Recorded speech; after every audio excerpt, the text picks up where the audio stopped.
What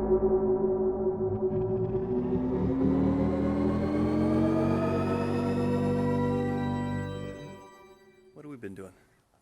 We've been doing some house remodeling is what we've been doing.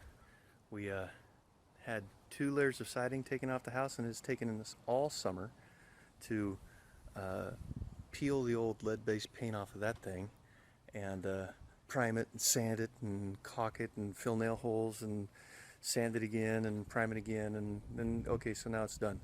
So then we were getting bad weather. That meant I could get some drum stuff done. Hey, except for it's not bad weather. Oh yeah, we just had a big tree taken down over there, so now the backyard gets lots of nice sunshine. But that means I've got to get a video done today because I'm going to be working on the house again this weekend. So, what kind of video are we going to do today? We are going to, sorry for the close-up, we are going to see if we can do some isolated drum sounds, isolated drum miking, isolated drum clips, because we had a couple comments asking for just a kick isolation. So I thought we would do that. I've got the kick set up. I've got a couple mics on it.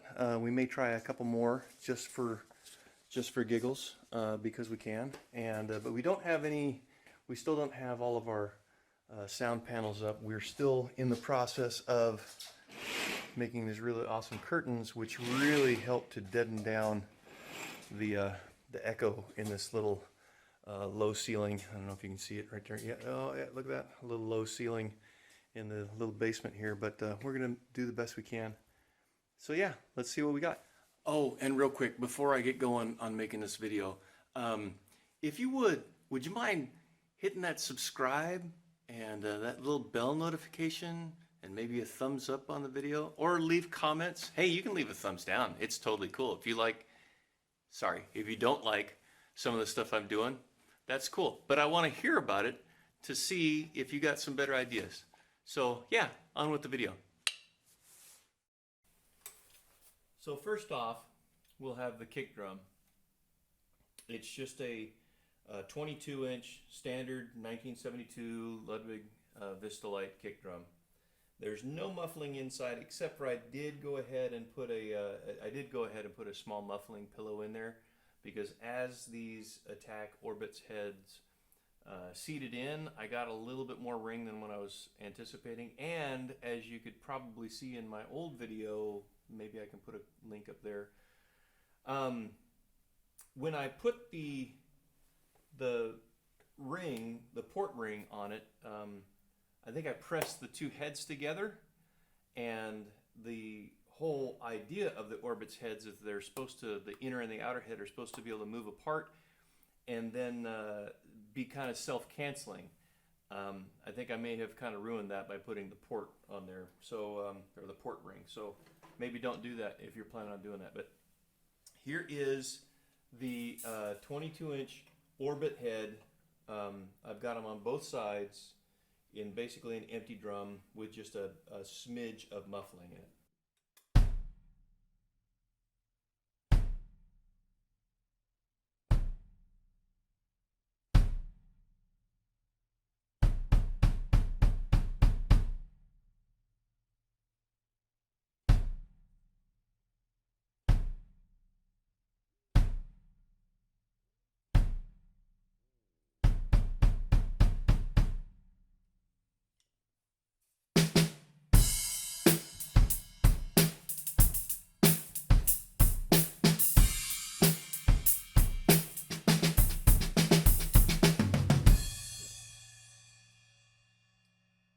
So forgive the cymbals. They are practice cymbals. They're Arborea practice cymbals. I'm keeping those on here for right now because I'm trying to get the tune of the drums, the tone of the drums, and also to check out my miking and the reflections in the room. I may end up using these on my singing drum covers when I actually get to do them. Because they keep the sound lower, the low volume, right? And the emphasis is not so much on the cymbals as it is on singing and playing drums at the same time, and hoping that somebody might, you know, be interested in looking at that. So just for fun, I have literally 15-year-old Attack single ply medium heads. They're called the ProFlex 1 now, but back when I got them, they were just called a 1-ply medium. And these are the first set of Attack heads that I ever purchased. I was rebuilding this kit. I did new bearing edges on the kit. I polished up all the hardware. My dad was a working musician and played this in bars all over the area where I grew up every weekend since basically 1972 until about the late 90s, early 2000s.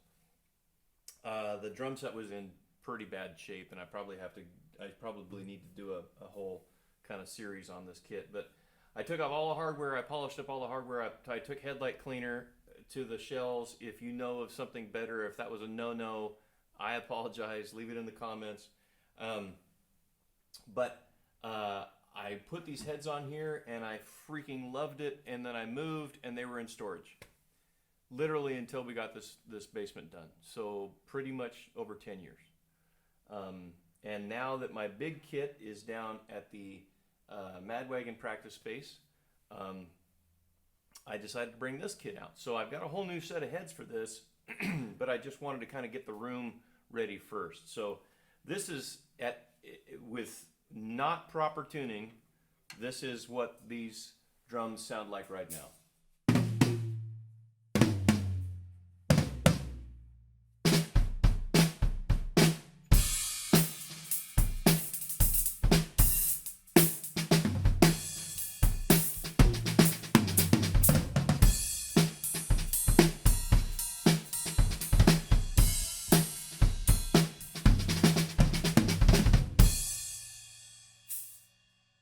Pretty sloppy playing there. I also haven't played in the last 3 months or so because been remodeling the stupid house. Anyway, so that's it. That's the kick. Yeah, so I've got a B19A, which is a Behringer cheap copy of a Shure SM91A beta. It's a phantom-powered bounder mic sitting right inside the middle of the drum. I've got a MXL 990 that's been modified. I bought a kit from Blue Sky Studios, I want to say. I'll put that in the description. I just took some of the harshness out of it. It's just a cheap condenser mic, but it's not terrible. Just because it's cheap doesn't mean it's terrible. So yeah, I've got that on the outside. Just wanted to hear what it sounds like outside. If I was recording this, I would probably doghouse this kick with some packing blankets and have the condenser outside the kick, and then either the boundary or I've got a D112 that I might mic it with. Anyway, that's just kind of my preference, but it's not bad. I like my kick to have a little bit more click to it. I'm gonna post this video with like pretty much no processing on it, because that's what the kick sounds like, at least to those mics. The overheads are SE Electronics SE7s. Really nice mics, really nice. Really enjoy those. The rest of the kit is mic'd with old, very old, not very old, I would say mid to late 80s, early 90s. AKG D440s. On the floor tom here, I've got D550, which was their kick drum mic from that model line. I've actually got them mic'd top and bottom because I saw a Rick Beato, I think that's how you pronounce his last name? Anyway, he did a video on miking drums, and to add a little bit of thickness, he was miking top and bottom, but then flipping the polarity of the bottom mic so that you don't get phase interference. And it works pretty well. I'm not satisfied with the tuning of the drums, and I've never been a big Vistalite sound fan. We'll have another comment of another very famous Vistalite drummer that I've never really liked the sound of his drums. We'll do that another time. If you can guess who that is, put it in the comments, and and we'll talk about it. But anyway, yeah, for Noah, who put the comment on one of my videos, that's the kick, and yeah, just a quick video, and hopefully we'll get some more things going. I got lights to program this weekend if I get a break from working outside, and because we got some live streams coming up with Madwagon. We've got to finish our curtains back here so that I can start working on what it's going to sound like to sing and play at the same time, because this is the Singing Drum channel, the Singing Drummer. Anyway, I'm Rich Morris. Thanks for being with us. We'll talk to you later.